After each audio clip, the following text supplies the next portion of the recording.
দেখুন এইভাবে আমি কুঁদরি রান্না করছি, কালো জিরা ফোড়ন দিয়ে এইভাবে ঝিরিঝিরি করে কেটে নিয়েছি।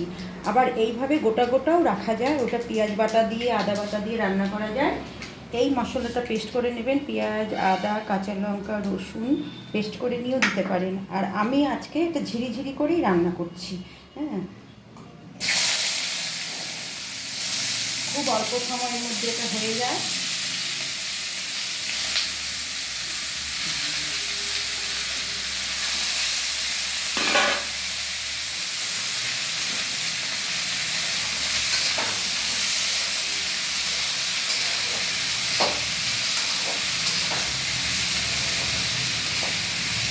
এইভাবে সাপলে নিয়ে একটু ঢেকে রাখতে হবে, হাই করে ঢেকে দিয়ে তারপরে পেঁয়াজ আদা রসুন এখানে বেটে নিয়ে আসতে হবে।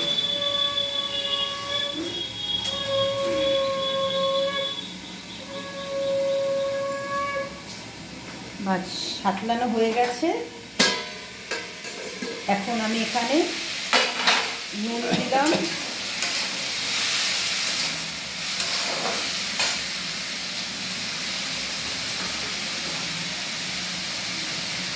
আমার ছাদ বাগানের হলুদ দিলাম,